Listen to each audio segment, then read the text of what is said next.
আপনি আমাদের প্রধানমন্ত্রী হিসেবে 11 ঘন্টা অফিস করেন নাকি 8 ঘন্টা অফিস করেন, এটা নিয়ে আমাদের মাথা ব্যথা নাই। আপনি কি ডেলিভার করছেন, এটা নিয়ে আমাদের মাথা ব্যথা। আজকে জ্বালানি তেলের যে সংকট, এটা আপনাদের সিন্ডিকেটের লোকেরা তেল মজুত করে রেখেছে, এই কারণে সংকট।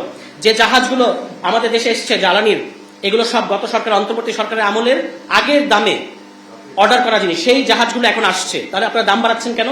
নির্বাচন আপনারা, স্থানীয় সরকার নির্বাচন আপনারা দেবেন না, এটা আমরা বুঝতে পারছি, কারণ দলীয় প্রশাসক বসাবেন এবং এর মধ্য দিয়ে মাঠ আপনারা নিজেদের নিয়ন্ত্রণে আনবেন। এনসিপি কে বলেছেন কিংস পার্টি, কিন্তু বাংলাদেশের এবং উপমহাদেশ ইতিহাসের সবচেয়ে সফল কিংস পার্টি হচ্ছেন আপনারা। স্থানীয় সরকার উপদেষ্টা তিনি আছেন, তিনি একটা বিশেষ পরিস্থিতিতে তাদেরকে এই অধ্যাদেশটা করতে হয়েছিল। আজকে এই স্থানীয় সরকার অধ্যাদেশকে তারা একটা স্থানীয় সরকার নির্বাচন না দেওয়ার উছিলা হিসেবে ব্যবহার করছে। তারা বলছে যে এটাকে আমাদের রিভিউ করতে হবে, ইত্যাদি করতে হবে, এই কারণে নির্বাচনটা একটু পরে হবে। কিন্তু আপনারা যেখানে যেখানে যেগুলো নির্বাচন করার ক্ষেত্রে বাধা হিসেবে আপনারা মনে করছেন, সেগুলো সরিয়ে সংশোধনী করে দ্রুততম সময় নির্বাচন দিচ্ছেন না কেন? নির্বাচন আপনারা, স্থানীয় সরকার নির্বাচন আপনারা দেবেন না, এটা আমরা বুঝতে পারছি, কারণ দলীয় প্রশাসক বসাবেন এবং এর মধ্য দিয়ে মাঠ আপনারা নিজেদের নিয়ন্ত্রণে আনবেন। এনসিপি কে বলেছেন কিংস পার্টি, কিন্তু বাংলাদেশের এবং উপমহাদেশ ইতিহাসের সবচেয়ে সফল কিংস পার্টি হচ্ছেন আপনারা। কারণ আপনারা ক্ষমতায় বসে আগেও প্রশাসক বসিয়েছেন, ইতিহাস আছে, এখনো আপনারা ক্ষমতায় বসে প্রশাসকের মাধ্যমে, যে প্রশাসক বসিয়েছেন ঢাকা দক্ষিণে, তিনি নির্বাচনে প্রচারণা করছেন মসজিদে মসজিদে গিয়ে। এটা কি কিংস পার্টি না? এই কিংস পার্টিগিরি করে আপনারা এনসিপি কে বলছেন কিংস পার্টি। কি কারণে? দুই ছাত্র উপদেষ্টার কারণে, যাদের একজন এনসিপিতে যোগই দিল না এবং আরেকজন নির্বাচনই করেন নাই, এবং তফসিলের আগে তারা সরে আসছেন। আর যে নিরাপত্তা উপদেষ্টা নির্বাচনের দিন পর্যন্ত, যিনি ফ্ল্যাগ উড়িয়ে শপথ নিতে গেছেন এবং আরেকটা ফ্ল্যাগ নিয়ে শপথ করে নতুন মন্ত্রণালয় নিয়ে বেরিয়েছেন, তখন কি কিংস পার্টির কথা মনে পড়ে না? তখন কি মনে হয় না যেটা বিএনপি কে সুবিধা দিয়েছে? আপনারা জানেন যে গত সরকারের নিরাপত্তা উপদেষ্টা এই সরকারের পররাষ্ট্রমন্ত্রী হয়েছে, গত সরকারের অ্যাটর্নি জেনারেল এই সমস্ত অধ্যাদেশ, জুলাই সনদ বাস্তবায়ন আদেশ প্রণয়নে যার গুরুত্বপূর্ণ ভূমিকা আছে, সেই অ্যাটর্নি জেনারেল হয়েছেন এই সরকারের আইনমন্ত্রী। এখন তিনি একটা ডিমেনশিয়া পেশেন্টের মতো আচরণ করছেন, যেন তিনি সমস্ত কিছু ভুলে গেছেন আগে, যে তিনি কি আগে অ্যাগ্রি করে এসেছিলেন। তো এই যে আপনারা সরকার হওয়ার আগে অ্যাটর্নি জেনারেল অফিসটা দখল করেছিলেন, নিজস্ব অ্যাটর্নি জেনারেল দিয়েছিলেন এবং এখন আবার তাকে আইনমন্ত্রী বানিয়েছেন, সেই আইনমন্ত্রী আবার এই সংবিধান সংস্কার নিয়ে কথা বলেন না, বলেন আবার স্বরাষ্ট্রমন্ত্রী। কি এক অদ্ভুত পরিস্থিতির মধ্যে আছে। এবং সবচেয়ে অদ্ভুত, বিএনপিকে আমরা মনে করিয়ে দিতে চাই, এই ফ্যামিলি কার্ড, কৃষক কার্ড, এই সমস্ত ভেলকিবাজির রাজনীতি আমাদের সাথে করবেন না। রাজনৈতিক প্রশ্ন যদি মীমাংসা করতে না পারেন, বাংলাদেশের মধ্যে সবচেয়ে গুরুত্বপূর্ণ রাজনৈতিক প্রশ্ন হচ্ছে সংস্কার বাস্তবায়ন করতে হবে, গণভোট বাস্তবায়ন করতে হবে। এই রাজনৈতিক প্রশ্ন যদি সুরাহা না করতে পারেন, একটা গণতন্ত্রের দিকে যদি বাংলাদেশকে নিয়ে যেতে না পারেন, কোনো ধরনের উন্নয়নের ভেলকি কিন্তু কোনো কাজে আসবে না। শেখ হাসিনা অনেক উন্নয়ন করেছে এবং সেগুলো বাংলাদেশের জনগণ গ্রহণ করে নাই। ফলে জনাব তারেক রহমান, আমাদের মাননীয় প্রধানমন্ত্রী, আপনার নাকি প্ল্যান আছে, আমরা এই দেশে এসে আপনি বলেছেন, হোয়াট ইজ ইউর প্ল্যান? আমাদেরকে বলেন যে হোয়াট ইজ ইউর প্ল্যান। সমস্ত রাষ্ট্রীয় প্রতিষ্ঠান ধ্বংস করা কি আপনাদের প্ল্যান? জুলাই সনদ বাদ দেন।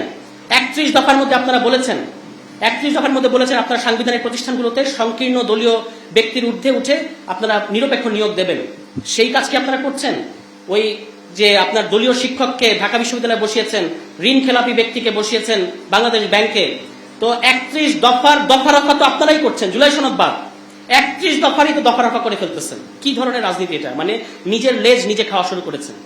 ফলে আমরা আপনাদের কাছে এখন আহ্বান জানাবো, আপনার নির্বাচিত সরকার গণতান্ত্রিক পথে থাকেন, সংসদীয় স্বৈরতন্ত্র তৈরি করার চেষ্টা করবেন না। বাংলাদেশে 2/3 ভোট পেয়েছেন মাত্র অর্ধেক, 51%। এই ভোট দেখিয়ে 70% জনগণের ভোটকে অবজ্ঞা করছেন, বাংলাদেশের জনগণকে হাইকোর্ট দেখাচ্ছেন, বাংলাদেশের জনগণকে সংসদের ওই 2/3 মার্কেজ দেখাচ্ছেন। এত বোকা ভাববেন না বাংলাদেশের জনগণকে। অনেকদিন তারা দেখবে, এক পর্যায়ে যখন ফুসে উঠবে তখন পালানোর পথ খুঁজে পাবেন না। আমি তরিকুলের সাথে একমত, আমরা চাই না বিএনপি সেই দিকে যাক। আমরা মনে করি যে বিএনপির বাংলাদেশের রাজনীতিতে থাকা দরকার। এক পর্যায়ে আপনাদেরকে গঠনমূলক বিরোধী দল হতে হবে বাংলাদেশকে, নিজেদেরকে বিরোধী দলের আসনে কল্পনা করে তারপর সংস্কারগুলো বাস্তবায়ন করেন। আপনারা মনে করছেন, সালাউদ্দিন ভাই এটা বলেছেন কমিশনে বিভিন্ন আড্ডার মধ্যে, যে তাদের ধারণা গণ অভ্যুত্থান যেহেতু প্রতিদিন হয় না, তারা 15 বছর সেফ। আপনাদেরকে মনে করিয়ে দিতে চাই, বাংলাদেশ ইতিহাস থেকে শিক্ষা নেন। এখানে 69 সালে গণ অভ্যুত্থান হয়েছে, 70 সালে নির্বাচন হয়েছে, সেই নির্বাচনের রায় না মানার কারণে 71 সালে এখানে মুক্তিযুদ্ধ হয়েছে 2 বছরের মধ্যে, 69 থেকে 71। কাজে আপনারা 15 বছর পারবেন, আপনারাও শেখ হাসিনার মতো 15 বছর নিরাপদ, বাংলাদেশের ছাত্র জনতা আবার মাঠে নামবে না, এই দিবা স্বপ্ন না দেখাই ভালো।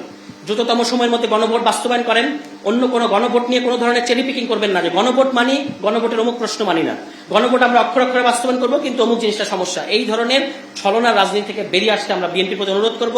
বাংলাদেশের ইতিহাস আপনাদেরকে বারবার সুযোগ দিয়েছে, এই দেশের জনগণের সাথে, মেহনতি মানুষের সাথে আপনারা আর প্রতারণা করবেন না। চালাকি কিংবা পপুলিজমের যে রাজনীতি, আপনি আমাদের প্রধানমন্ত্রী হিসেবে 11 ঘন্টা অফিস করেন নাকি 8 ঘন্টা অফিস করেন, এটা নিয়ে আমাদের মাথা ব্যথা নাই। আপনি কি ডেলিভার করছেন, এটা নিয়ে আমাদের আজকে জ্বালানি তেলের যে সংকট, এটা আপনাদের সিন্ডিকেটের লোকেরা তেল মজুত করে রেখেছে, এই কারণে সংকট। যে জাহাজগুলো আমাদের দেশে এসছে জ্বালানির, এগুলো সব গত সরকার, অন্তর্বর্তী সরকারের আমলের আগের দামে অর্ডার করা জিনিস, সেই জাহাজগুলো এখন আসছে। তাহলে আপনারা দাম বাড়াচ্ছেন কেন? আমরা কি এগুলো বুঝি না? এই সামান্য অঙ্ক কি আমরা বুঝি না? ফলে যেই জাহাজগুলো, যে তেলগুলো আগের সরকারের অর্ডার করা জিনিস, সেটা দিয়ে আপনারা বলছেন যে তেলের কোনো সংকট নাই। তেলের কোনো সংকট না থাকলে পাম্পে পাম্পে এইভাবে তেল পাচ্ছে না কেন পাম্পের মালিকেরা? কারা লুকিয়ে রেখেছে? আপনাদের দলীয় আশ্রয় প্রশ্রয় প্রাপ্ত যে ব্যবসায়ীরা, তারা আসলে এই সংকটকে কেন্দ্র করে মুনাফা করতে চাচ্ছে। এবং ওই আওয়ামী লীগ যেভাবে ইউক্রেন যুদ্ধকে দেখিয়ে সমস্ত সংকটের জন্য ইউক্রেন যুদ্ধ করেছে, আপনারা ইরান যুদ্ধকে সেভাবে হাজির করবেন না। আমরা জানি যে হরমুজ প্রণালীতে কি ঘটছে, কার জাহাজ ছাড় পাচ্ছে, কার জাহাজ ছাড় পাচ্ছে না।